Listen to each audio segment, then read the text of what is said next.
So here's my video response to General Splatton's contest. Wrote down it here so I wouldn't forget it. One of the questions, well, basically what the question is tell, learn, and stuff like that.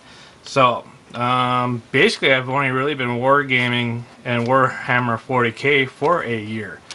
So where have I started out?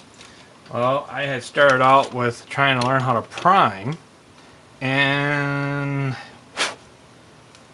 learned what happens if you don't prime the right way.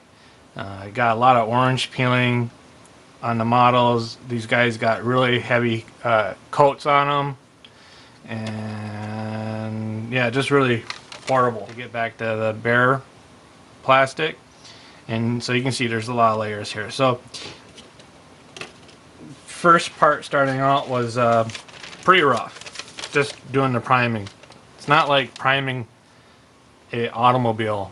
I think priming an automobile to paint is a lot easier. Where have I gotten to? I would say I have gotten to this point. This guy here is about as close as I would say I am going to get for above table standard painting. So yeah, and this is my HQ for Space Marines, and with the Terminator armor, custom crafted head there, and custom crafted a mallet power weapon. What are my setbacks? Well, I guess the setbacks was covered in how I started out. Techniques. Basically, techniques come from experimenting. Trying different kinds of paints. Like here's a airbrush paint, some cheapo Craftsmart paint, apple barrel, I got some deco, and you know, just experimenting with paints to find out what works best for you. For me, the best paint that I have come to use now is Liquitex. I am slowly starting to rebuild my paint supply with Liquitex paint.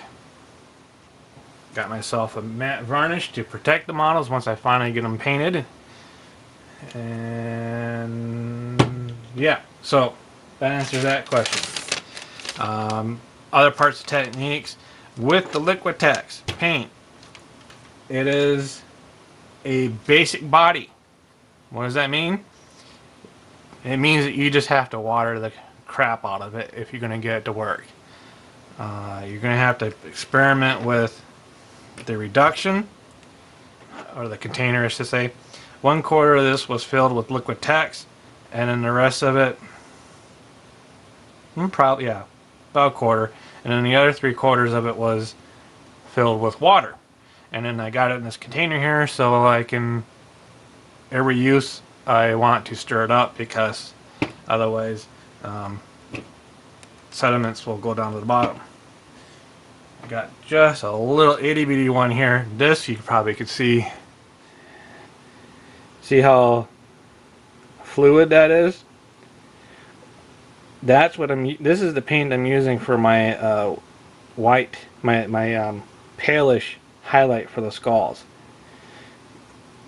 It's really thin, but the application goes on okay. You just have to do a lot of layers. And when I mean a lot of layers, I mean a lot of layers. Now the other thing about this paint, or probably any acrylic paint for that instance, is that when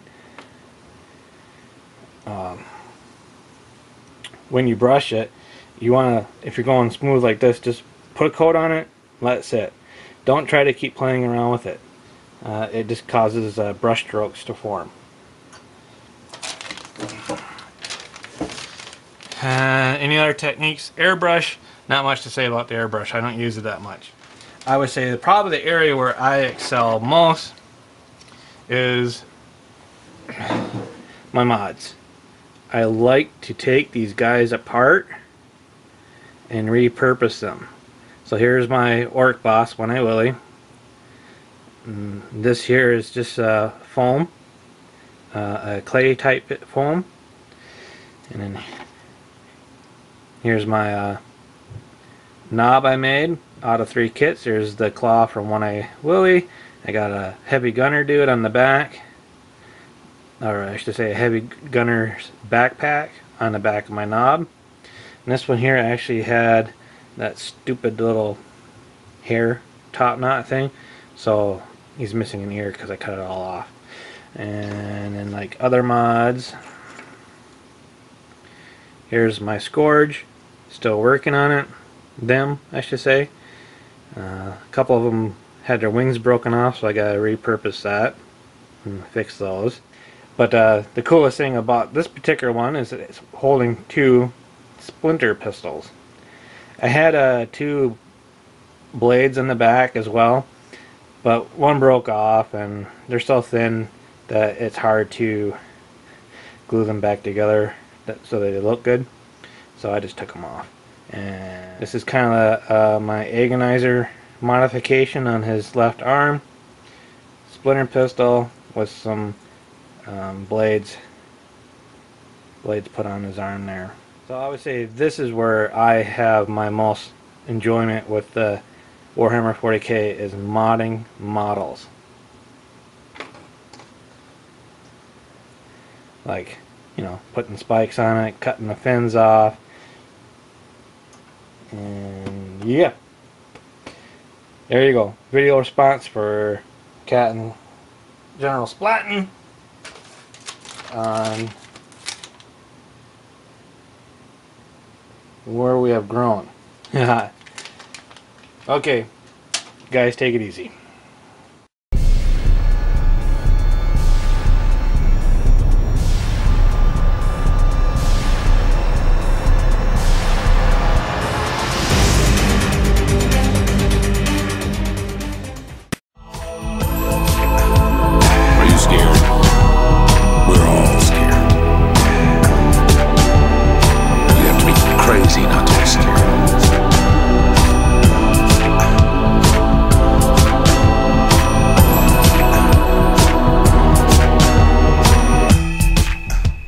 Okay guys, just want to show you my messy work area, and just kind of basically want to show off the lighting. I got a fluorescent lamp here, and I got one in the back. Here's my camera. Whoa, that's kind of cool. But anyways,